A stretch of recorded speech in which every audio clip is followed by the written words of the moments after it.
দ্বৈত নাগরিকত্বে সরকারি চাকরির করছেন অথচ কেউ বুঝতেই পারেনি। বিধি অনুযায়ী নিষেধ থাকলেও এতদিন আড়াল করেছেন সব তথ্য। এখনো প্রকাশ্যে আসায় সমালোচনা চলছে নানা মহলে, চলছে তদন্ত। এমন অভিযোগ উঠেছে পাবনার একটি সরকারি প্রাথমিক বিদ্যালয়ের শিক্ষক সুখ রঞ্জনের বিরুদ্ধে।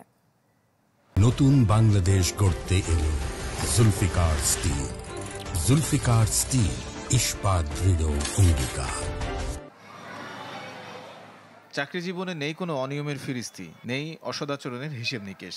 তারপরও সমালোচনায় পাবনা সদর উপজেলার বালিয়াহালট আমজাদ হোসেন সরকারি প্রাথমিক বিদ্যালয়ের প্রধান শিক্ষক সুখ রঞ্জন চক্রবর্তী। একজন সাধারণ শিক্ষককে নিয়ে কেন এত আলোচনা? অভিযোগ মেলে সরকারি বিধি উপেক্ষা করে দ্বৈত নাগরিকত্ব নিয়েই চাকরি করছেন সুখ রঞ্জন। সরকারি তথ্য সংগ্রহের সার্ভার ও সূত্র নিশ্চিত করে একজন ভারতীয় নাগরিকত্বের প্রমাণে যে নথি, তার সবই আছে সুখ রঞ্জন চক্রবর্তী ও তার স্ত্রী দীপালি চক্রবর্তীর।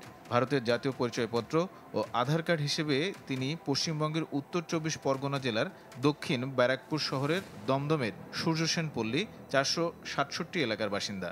তার বাবার নাম নির্মল কুমার। যদিও সবই ষড়যন্ত্র দাবি করেন সুখ রঞ্জন। 12 সালে একটা প্যান কার্ডের দেখাচ্ছে, 12 সালে আমার কোনো পাসপোর্টও ছিল না এবং আমি ও দেশে যাইও না, এবং যে সিগনেচারটা দেখাচ্ছে সেটাও এটা।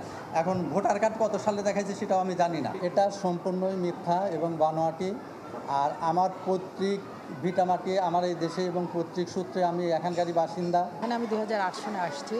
আসার পর থেকে স্যার আসছে আমার আসার পরে, তো আমি এই ব্যাপারে কোনোদিন এরকম কোনো কিছু শুনি নাই।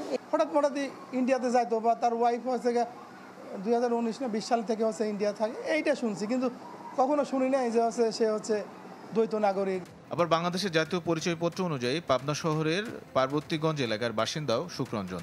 দ্বৈত নাগরিকত্বের অভিযোগের তদন্ত শুরু করেছে জেলা শিক্ষা অফিস। এই কাগজগুলো সঠিকতা আছে কিনা যাচাই করা প্রয়োজন, এবং যাচাইয়ের জন্যই আমরা ঊর্ধ্বতন কর্তৃপক্ষের নিকট এটা সত্যতা বা উনি আসলে ভারতের নাগরিক কিনা পেলে তখন বিধি মোতাবেক তার বিরুদ্ধে ব্যবস্থা অবশ্যই সরকার নেবে বা আমরা নেব। সুখ রঞ্জনের পৈতৃক ভিটা পাবনার সুজানগরে, যদিও সেখানে কেউ থাকে না। 2000 সালে সরকারি প্রাথমিক বিদ্যালয়ে প্রধান শিক্ষক হিসেবে চাকরি শুরু করেন তিনি। Desk report, channel 24।